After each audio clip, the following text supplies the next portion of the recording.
Good morning, everyone. I'm Hank Phillip Urian, and this is today's episode of First Chapter Fun. It's 11:30 a.m. on a day that begins with T. This is Thursday. I know this. I'm live here on Instagram, and yes, live here on Facebook. That's great. I'll just get myself full screen so I can see your comments. I see you've already arrived. Hi, Katie on Instagram, and Michelle, and Glennie, and Deborah. Hi, Michelle Meyer. I'm waiting for you on Facebook. I see that by the little numbers that you're coming in. Leave me a comment to know that you're here. I love, knock on wood, when this all works. It's so nice when it does, isn't it? I'm Hank Phillip Urian. Again, it is Thursday, and this is episode 67 of First Chapter Fun. So how great is that? That is completely amazing. And today we'll be hearing from another new fabulous book that Hannah Mary McKinnon and I don't want you to miss. Welcome, welcome, welcome to today's reading. I hope you're well. Let me just say off the bat, hey Hannah, hey Jamie, hey Carla. Everyone is here. This is so great, isn't it? I love that we've made this community of people who are so eager to hear a new book and discover a new author. It's just great right here live on Instagram, on here on Facebook. We come together every Tuesday and Thursday at 11:30 a.m., days that begin with T. Have you begun to say that to yourself? Every time I hear Tuesday or Thursday, I say day that begins with T must be time for First Chapter Fun, which is kind of like an earworm. So we are happy and sorry about that. It's great though. I was thinking that my dad, my real father, I grew up with my stepfather, but my real father, who was also fantastic, more than you needed to know, but was the music critic for the old Chicago Daily News. And as such, he got to go to performances of musicals and plays in preview and got to see them before anyone else did. And I remember him telling me about West Side Story that he saw in previews, and Kismet. And he got to hear that music and see those performances before anyone else did. And that's kind of what we do. I mean, how exciting is that?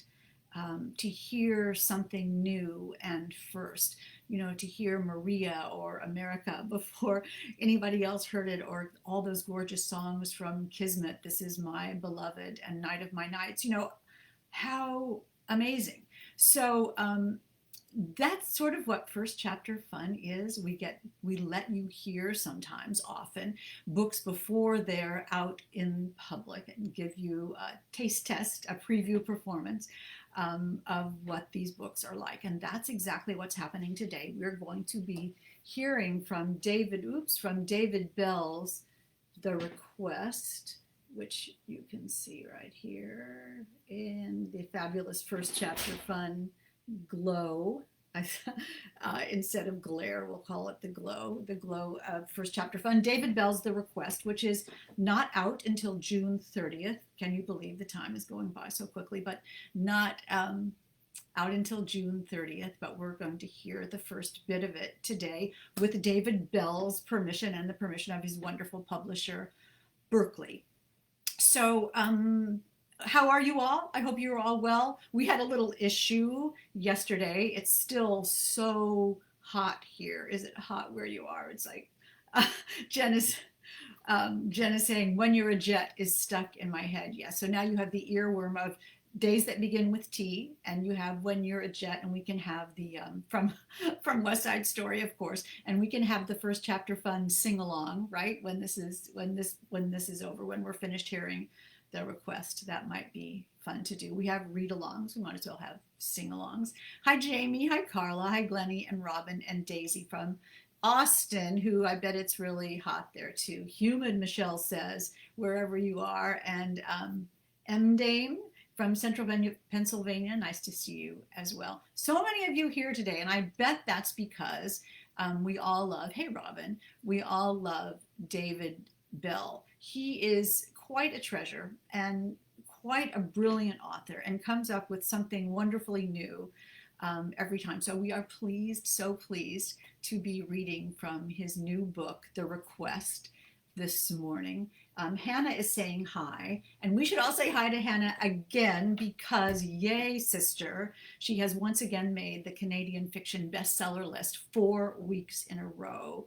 Is it 4 or 5? 4 weeks in a row, now pushing Margaret Atwood out of her spot, although I'm sure Margaret, who is elegant and eloquent and gracious, would be happy to give her slot to our darling Hannah for her book, Dear Sister, which I know you all have, and you might want to get one for a friend. See how long we can keep. 4 weeks, Hannah says, and Sharon saying, woohoo, exactly. Hi, Sharon During. We read your book here too. Great. Can't wait to read your new one. So let's see how long we can keep Hannah on the bestseller list, the power of first chapter fun. So without further ado, although that is not ado, that is just joy, we should read a little, let's hear a little bit about the fabulous David Bell. If he's new to you, great. We are so honored to be able to introduce him to you. If he's old to you, is that right? If he's old to you, or one of your favorites already, that's great. And I know you'll be so enthusiastic about hearing his new book because it is awesomely sinister and really suspenseful, called The Request, and it's all about making choices and what you would do in a certain situation. So let me tell you a little bit about David Bell. I'm going to use my glasses for this. David Bell. Oh, let me just say really fast. I know this is the suspense. David Bell. We want to read his book and we want to get through it. Oh, look, I've just missed all these comments. Tracy's singing now too. Celia's saying it's sweltering in South Texas. Beth and Bonar and Grace cooled down in Ontario. Linda Rosen will be reading from you soon. Hooray. And Catherine, hello. Valerie Taylor, author. Yay. Caroline Hunter. This is awesome. You guys are great. Anyway, if this whole thing crashes, if Instagram goes down or Facebook goes down and crashes and boots us out, don't worry, it's us, not you. And I will go ahead and read on the platform that is still allowing me graciously to read. And I will come back and read the whole prologue of David Bell's The Request on whatever platform has booted us out. So do not worry, you will not miss one word of this, no matter what technologically happens today. Anyway, and remember also, I know this is just vamping, no. And remember also that this is episode 67 of First Chapter Fun. David Bell says it's hot in Kentucky. Welcome, David. We are so pleased that you're here today and cannot wait to introduce your book to all the people who are watching this morning. So many of you. That's wonderful. Thank you. And tell your friends. We should have a bring a friend. We should have a bring a friend to First Chapter Fun Day. We'll figure out how to do that. Hey, Allie. So anyway, David Bell is a USA Today best-selling award-winning author whose work has been translated into multiple foreign languages. He's currently a professor of English at Western Kentucky University in Bowling Green, Kentucky, where he directs the MFA program. So yay, David Bell. Welcome. So glad that you're here. Today we're going to be reading from The Request with the permission of Berkeley Publishing. It releases in hardcover trade and ebook on June 30th of this year, June 30th. So that's 5 days from now, 5 days till pub day. Very exciting. So race right over to wherever you buy books and snap up your copy of The Request. I know this will be irresistible once you hear about it. Let me tell you a little bit about The Request. When a man agrees to do a favor for a friend, he gets more than he bargained for as he becomes embroiled in a woman's murder in this new thriller from USA Today bestselling author of Layover, David Bell. Here's a little description. Ryan Francis has it all. Great job, wonderful wife, beautiful child, and he loves posting photos of his perfect life on social media. Until the night his friend Blake asks him to break into a woman's home to retrieve incriminating items that implicate Blake in an affair.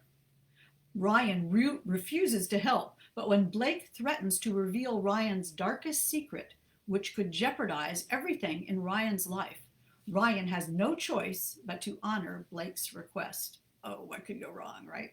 When he arrives at the woman's home, Ryan is shocked to find her dead, and just as shocked to realize he knows her. Then his phone chimes, revealing a Facebook friend request from the woman. With police sirens rapidly approaching, Ryan flees, wondering why his friend was setting him up for murder. Why? Determined to keep his life intact and to clear his name, Ryan must find the real murderer. But solving the crime may lead him closer to home than he ever could have imagined. And there you have vintage David Bell, right? This is exactly how he writes. It's so funny. Sometimes when you're reading a book or watching a show on television, and my husband and I know I do too, Beth. I love it already. When watching a show on television or reading a book, you say, is something going to happen soon? And in David Bell's books, always something happens right away, and we are so on the train with it. So let me read you. This is going to be the prologue, and I wondered about this because sometimes prologues are, yes, Tracy Clark says Ryan's toast. We shall see. Sometimes reading the prologue, I will tell you that I sometimes skip them. We can talk about that someday. But in David Bell's books, the prologues are absolutely integral to the story, and it's fantastic. So let me read you the prologue, and you will see in a moment, you will see why I am doing this. Andrea says she's reading Layover now. Yes, David Bell, we told you, you heard it here first, or maybe you already knew. Anyway, this is The Request by David Bell. This is the cover. The cover is less shiny than this when you have it in real life. There you go. This is the prologue of The Request. Prologue. Of all the things I never thought I'd say about my life, there is this. I have a blackmailer. The blackmail started for a simple reason. I was guilty. And over the years, the guilt has taken a strong hold of me, like a giant iron fist. I used to do things differently before the blackmailing started. I used to hand over the money voluntarily and on my own schedule. I would head to my bank branch and withdraw a couple $100s from the savings account Amanda and I share. Once, after I received a $1,000 bonus at the PR firm where I worked, I handed the entire amount over. I always placed the crisp stack of cash in a manila envelope. I wrapped the envelope with tape, making sure it was secure and tight, and I drove 30 minutes away from my home and arrived in another town, where I traced the familiar path to a modest 2-story house in an old subdivision. Sometimes I arrived before daylight, telling Amanda I had an early meeting in my office. Other times I rolled up to the house late at night, headlights off, radio silent, claiming a social obligation from work or having made some other plausible excuse. In those days, before everything else happened, Amanda never questioned me. She believed what I told her. I always found the house dark, the porch light extinguished. I quickly pulled open the mailbox that sat at the end of the driveway, felt the coolness of the morning or night air against my face, slipped the envelope inside, closed the mailbox tight, and drove off. I'd mastered the smooth transaction, accomplishing my task in mere seconds. I didn't write on the envelope or leave a note, but otherwise I did nothing to conceal my identity. It was there if anyone wanted to find it. My fingerprints were on the envelope, the tape, the money. My DNA was on the flap I licked. I knew for a fact the family was getting the money. I knew because just 6 weeks ago, the local paper ran a story. It detailed the anonymous gifts of cash that appeared randomly in the mailbox. The article's author theorized that the person leaving the money was a good Samaritan, someone moved by the plight of the family and the medical expenses related to the accident 6 years earlier that left their middle daughter with permanent disabilities and their youngest daughter dead. In the story, the family explained that cash helped keep them afloat when times were tough by allowing them to purchase much-needed medical supplies or household items. We have insurance, the father said in the article, and the government helps some, but it's never enough. These envelopes are a godsend. He went on to say they were initially reluctant to tell anyone about the money. More than anything else, they worried the publicity might scare off the anonymous donor. Clearly, this person didn't want the attention or recognition of any kind. But eventually, the family couldn't stand not saying anything. They wanted the donor to know how much they appreciated what he or she was doing for them. They wanted the donor to know how much the money helped. And they insisted they would never test the envelope for fingerprints or DNA. They would never set up a hidden camera to try to catch the person in the act. And if the donor ever stopped leaving the money for any reason, they would understand. He or she had already been more generous than anyone could have imagined. I truly believe the person who gives us this money is an angel, the mother said. I know it sounds corny to say that in this day and age, but I really believe it's an angel. Just under a month ago, I got caught. Not by the police, not by the media, and not by Amanda. Nope, I got caught by the family's eldest daughter, the one who wasn't quoted in the article about anonymous angelic donations. I'd been reluctant to go back and make another delivery. I feared that the article might have stirred up too much attention and might drive someone, another reporter, a neighbor, a random fame seeker who wanted something to brag about on social media, to stake the place out and catch me. Over time, my guilt grew greater than my fear, and I went back with another envelope. After I dropped it off and was 2 miles from their house, a car pulled alongside me on the empty road. The sky was gray, just lightening towards sunrise. No one else was out. At first, I ignored the driver, but they paced me, then made an aggressive move, increasing their speed, pulling ahead and cutting over into my lane, so I had no choice but to slow and then stop, unless I wanted to go into the culvert that ran on my right. The other driver stopped as well, blocking me in and allowing me no path forward. I sat frozen in the car, my hands gripping the wheel. I was ready to slam the car in reverse and back up, turn around if I had to. But then the driver stepped out. Instead of a cop or a menacing figure, I saw a woman about my age. She wore a long-sleeved t-shirt and jeans, running shoes. Her dirty blonde hair was pulled back in a ponytail, and she walked briskly toward my car, her stride long and confident. She twirled her finger, telling me to roll down the window, which I did. "Is everything okay?" I asked. "Are you hurt?" "Just listen," she said. She spoke in clipped sentences, her voice husky with a trace of a Kentucky accent. "You know who I am, right?" I hadn't seen her photo in 6 years, but her face wasn't that different. A few smile lines around the eyes, a few gray strands in the hair. But it was her. Dawn Steiner, the elder sister of Maggie and Emily Steiner.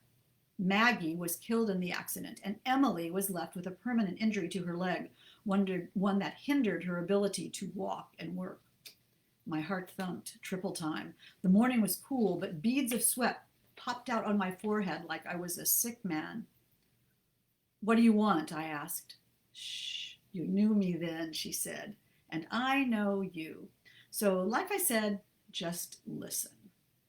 Her tone was flat as the road, calm, clear, precise. "I need money. I need my cut of what you have. In fact, I need more than that. I lost a sister here, and what you give to my parents, let's just say it doesn't trickle down to me. And I have things I need the money for.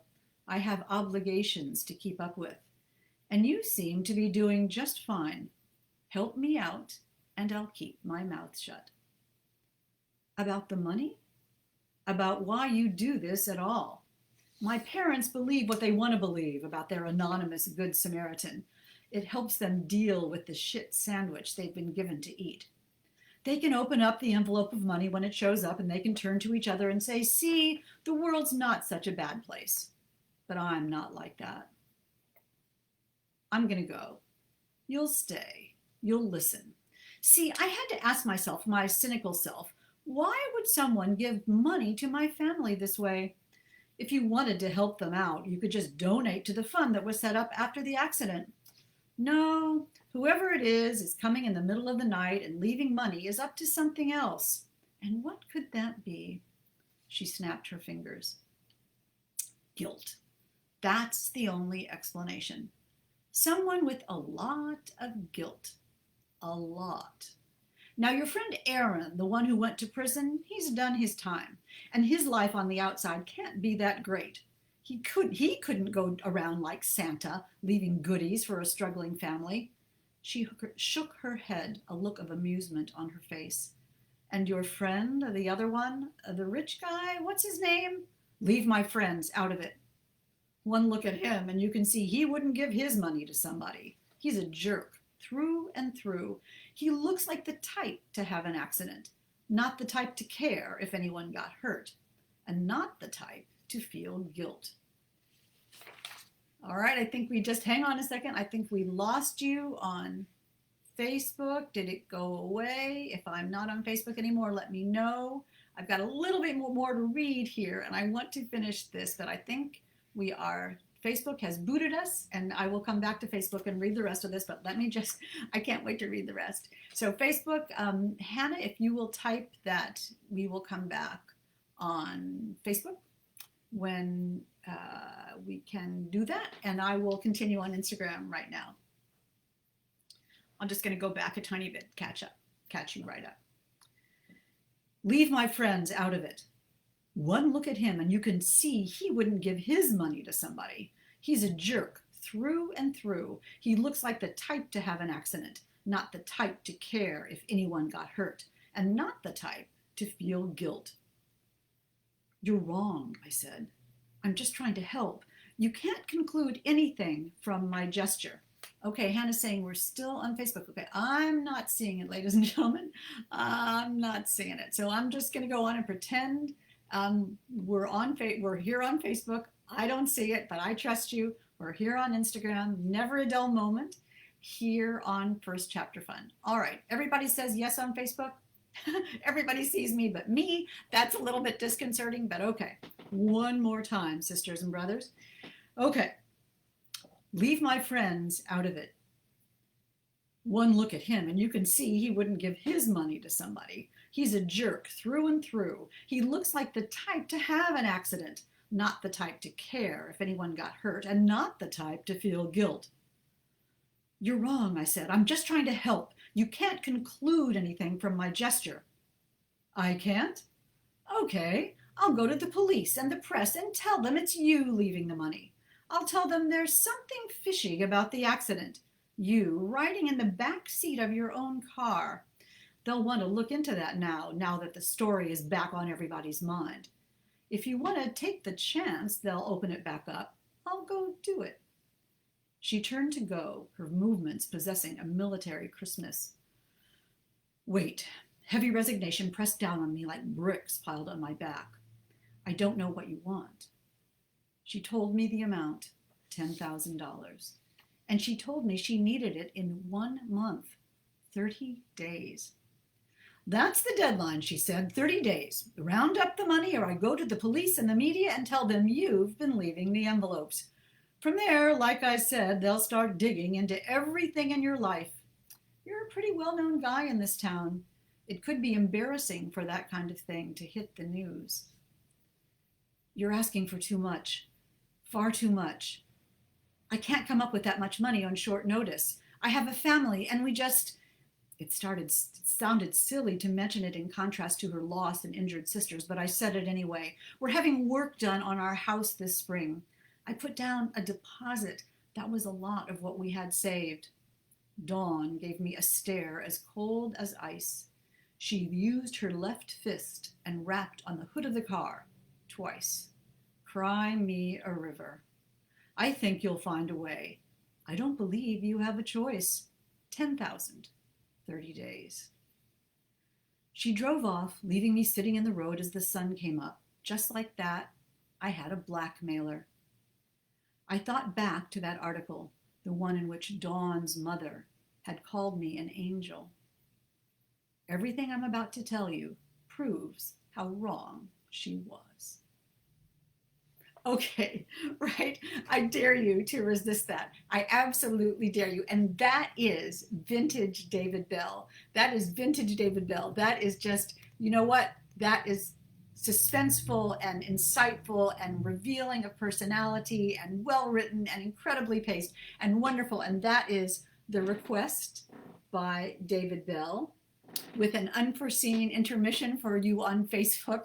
It is really strange to be talking into a blank screen, I have to tell you, but I trust you that we are here.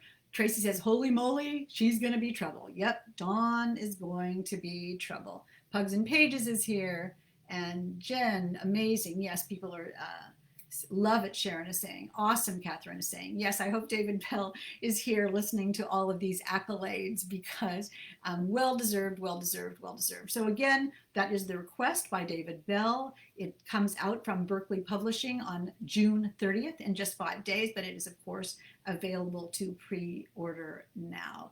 And I promise you, you will be riveted and won't be able to stop turning the pages. That was episode 67 of First Chapter Fun. If you missed it, if you want to go back and hear that one more time, please do it. All the videos are in our archives here on Facebook, in the video archives, here on Instagram and IGTV, so you can find them whenever you like and have a little sampling of a wonderful first chapter whenever you like. Episode 68, if you can believe it, is coming up on next Tuesday. And we're so excited about that too. We are going to be reading from Bruce Coffin's Within Plain Sight, which is one of his wonderful Detective Byron mysteries. He has a series of Detective Byron mysteries. You can read them in any order. They're essentially standalones and star a wonderful police detective who you will fall in love with immediately. You will also fall in love with Bruce Coffin. He's an ex-cop and he knows his stuff, and he's a terrific writer and an artist and a wonderful person all around. So come back on Tuesday at 11:30 a.m. EST, a day that begins with T, to hear the first chapter of Within Plain Sight from Bruce Coffin.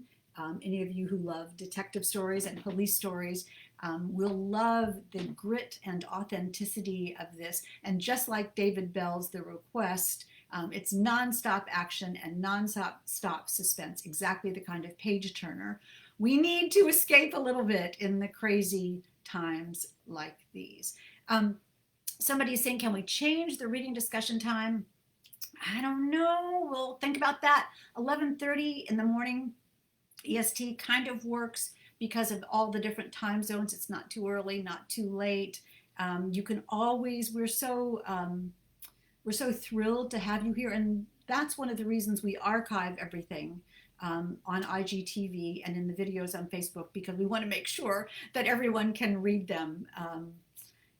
Everyone can hear them and read them if we do it that way. So thank you for the suggestion, and we will try to figure out what to do. But I think 11:30 is working.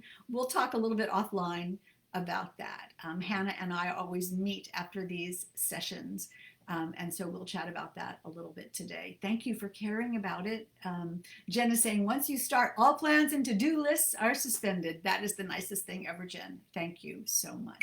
So we will see you next week on Tuesday at 11:30 a.m. EST for another episode of First Chapter Fun with me and the fabulous best-selling Hannah Mary McKinnon. And until then, here on Instagram and here on Facebook, stay safe, stay kind, and we will see you next time. Love to you all.